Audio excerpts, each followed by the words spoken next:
80வது சுதந்திர தினத்தை முன்னிட்டு தமிழ்நாட்டின் புனித ஜென்ஜார்ஜ் கோட்டையில் கொடியேற்றிய மாண்புமிகு தமிழ்நாடு முதலமைச்சர் சி ஜோசப் விஜய் அவர்களின் ஜனநாயக மாண்பை வரலாறே பேசுங்க.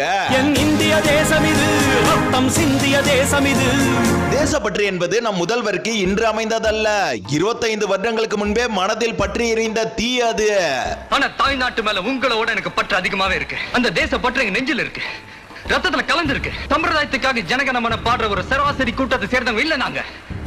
எங்களுக்கு இந்திய சுதந்திர வரலாறு தெரியும், சுதந்திரத்தோட சும தெரியும். தமிழனாக கொடியேற்றி ஜனநாயகனாக உருவெடுத்து ஜனநாயகத்தை காக்க களமாடுகிறாருங்க நம் தளபதி. தாயின் மணிக்கொடி சொல்லுது ஜெய் ஹிந்த். 80 வருடங்களுக்கு முன்பு இந்தியாவை ஆட்சி செய்த பிரிட்டிஷ்காரங்களே வியக்கிற அளவுக்கு 2041க்குள்ள நம்மளோட தளபதி இந்தியாவை வல்லரசு நாடா மாத்துவாரு பாருங்க. தென்னிந்தியாவிலிருந்து ஏன் தமிழ்நாட்டிலிருந்து ஒரு பிரதம மந்திரி எதிர்காலத்தில் உருவாக்கப்பட வேண்டும்.